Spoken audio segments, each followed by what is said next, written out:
Hey, AD. Welcome to our house. What do you think, Win? Come on in.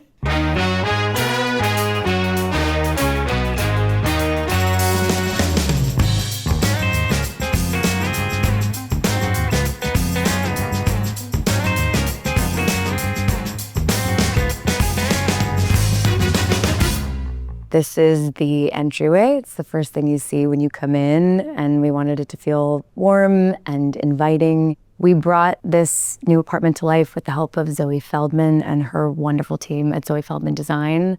Jason and I are obviously artists, and we know so many fantastic artists and have loved finding a mixture of artists that we love and didn't know and kind of mixing them in with friends of ours. For example, this is by an artist who lived in my parents' apartment building when I was really little and told my parents that I was going to be an artist, and then sent me a piece of art about that size in a Dutch Masters cigar box every year, twice a year since I was born. His name is Don Bookda, and he often used torn up paper to make a lot of his art. I actually named my production company Scrap Paper Pictures after him. We actually found these two architectural designs rolled up with a bunch of others inside of the closet when we first got the apartment. And they're actually this apartment. A former architecture firm was laying them out. And we think they're from maybe the 70s, but I just love them. We found this at a dispensary and we liked it, so we made the gallery wall.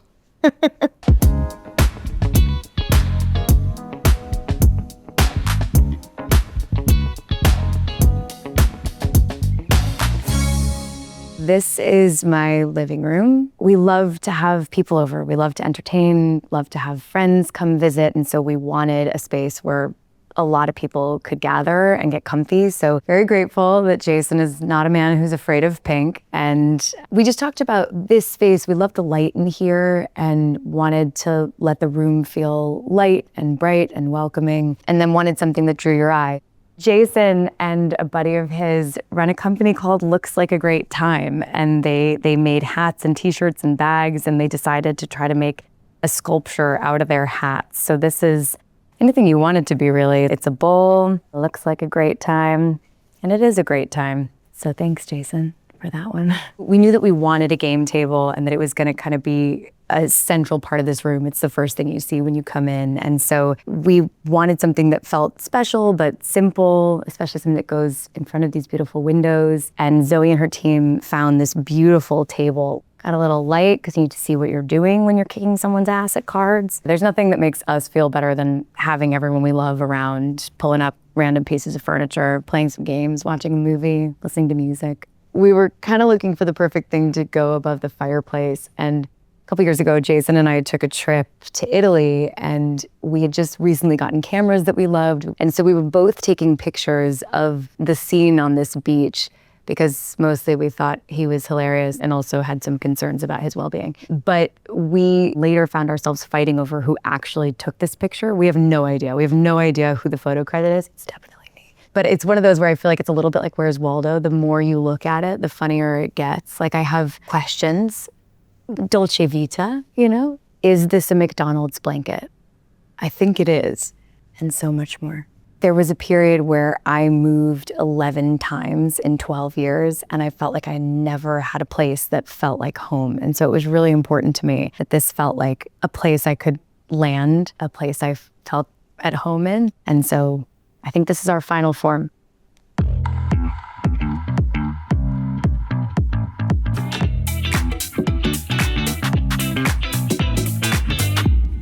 When Jason and I moved into our first apartment together, he was running a theater company called Strange Men and Company. And we had all these big white walls, big, they were like very small, but they felt big to us at the time, walls that we wanted to put something up on, but we were very early in our careers. And a company was breaking down a set and just let us walk off with this big yellow thing from their set. And we've actually taken it from apartment to apartment to apartment, every place we've ever lived since. It's sort of a little piece of where we came from, a little piece of our history. And this is the phone. I wanted a landline. Everybody was confused. Our contractor kept trying to take the phone out. I just feel like I've been in New York a long time. I've been here through some emergencies. If you lose power, I want a landline. Anyways, I'm very glad that it's here. We got some snacks in jars. some Doritos in a jar. There's something about jars for food that scratches like an itch in my brain. Everything has a place, This is generally where we eat breakfast, cereal, eggs, all the good stuff. These are actually two of my favorite pieces from an artist we recently discovered. I just love how soft they feel in the space. And this is the kitchen. We went back and forth on the color of the kitchen for a really long time. Our original idea was to do kind of a plum color, but we're so obsessed with green and we couldn't get away from it. This is Jeffrey. He keeps the cookies and sometimes Winston's treats. It depends on how we're feeling. He has lived with Jason in every apartment he's ever lived in. The black and white floor isn't original to the kitchen, but there was something about it that felt kind of original to this space, like kind of a throwback, and just love the way it felt like it grounded the space. I've always loved, and so has Jason, a black and white tile. And so it felt like it really pulled this whole kitchen together. This beautiful tile was a Zoë suggestion. We were looking for something that would just give a little bit of an element of surprise to this space. I love it. It feels like the English countryside or something. I'm half British, and something about this tile always felt like a little bit of my other home.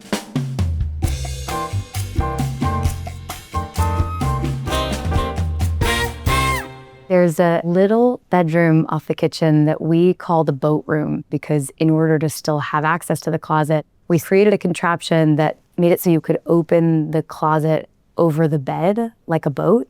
I love the stripe, the silk stripe over the day bed. I love the nook it's in. It just feels really cozy. There is a shower in there, there is a toilet, and there is a sink. World's smallest sink, world's smallest shower, but maybe the world's most beautifully designed bathroom, thanks to Zoë.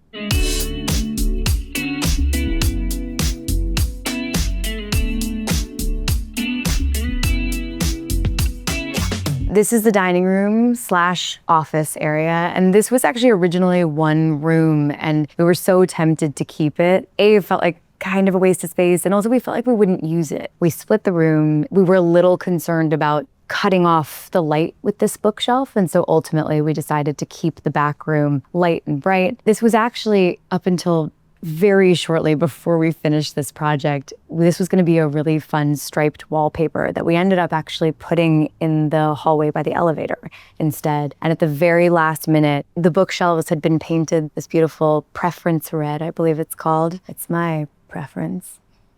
So sorry. And then we decided that maybe we should just drench the whole room in it. And it really brought the whole space to life. It lets you see the books. You know, we've been collecting books for years. In our old house, we just had books kind of stacked all over the place because we didn't know what to do with them. And now we have these beautiful shelves to display them. Even though it's a dining room, we still wanted it, like the rest of the house, to feel really lived in and welcoming and relaxed. And I feel like it does just that.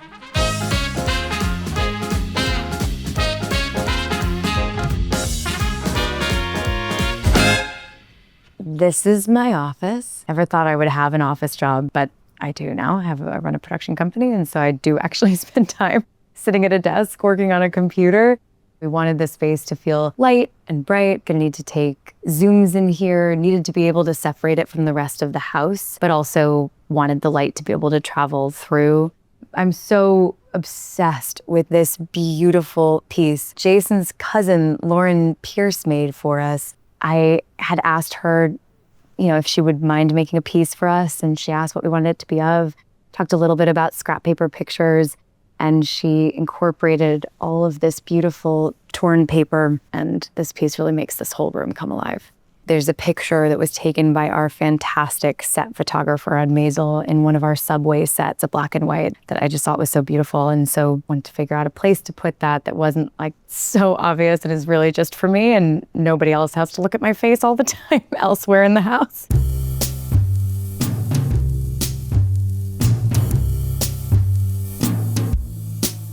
I have kind of a love affair with stripes, and this green is one of my favorite colors. And so shout out to the green stripes on the way to the bedroom.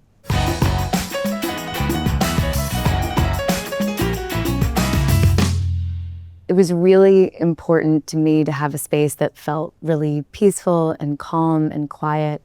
And we're so lucky that this room gets really beautiful light. And so wanted to figure out a way to balance the light around the room, I would have been really afraid, I think, to make a pink bedroom, and especially this beautiful coral color, but I would have been really nervous to put that in a space like this. And Zoe and her team were really encouraging, helped us find the perfect pink. We fell in love with this floral pattern, and obviously so in love that we decided to use it all over this room. I love this window seat so much and loved the repetition of it throughout the room.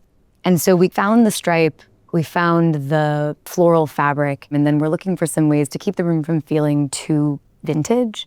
And so this piece that had a really dark background, the black felt like it grounded the room. And I just love these ladies, love their heels. And then this piece over here is by my friend's mom, Moya Aiken is her name, and just fell so in love with this piece. She's so talented. This is a piece by a wonderful artist named Gigi Collins. And similarly, it felt like the more geometric shapes, the colors just kind of helped ground this room a little bit and modernize it. Same with this beautiful black lamp. Give me a high five. Good boy. Good boy. Next to the living room, this is probably my second favorite room in the house. Such a nice place to pee and shower. Can't ask for much more than that. We really wanted originally to keep the floors, but there were some cracks in them and it just was going to be hard to save. And so wanted to figure out how to keep the feeling, which felt like kind of an homage to the original space. That's where the unlacquered brass came in. And over time, this should just get a little bit darker, a little bit more lived in. We went to our first stone yard, which was so much fun. We got to look at all these beautiful slabs of stone and couldn't believe that they come out of the earth. And we settled on this, I believe it's a marble, Rosa Aurora. Just loved the little pink tones inside of it that felt like it connected to the primary space. And then they used some of that pink stone also inside the shower, cut a little insert in here where we can put our shampoo and conditioner and soap.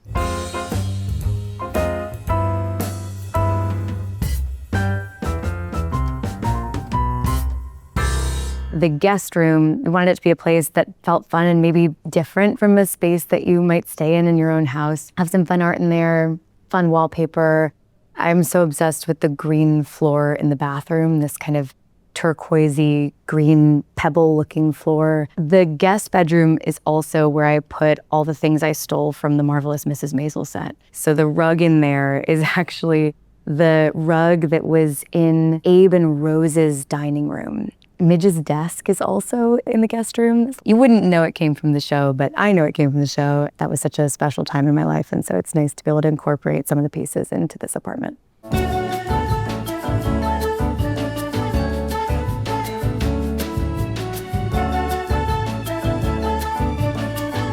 Well, thanks for coming over. See you soon, I hope. Say bye, Win. Bye. Bye. Bye-bye. Bye-bye.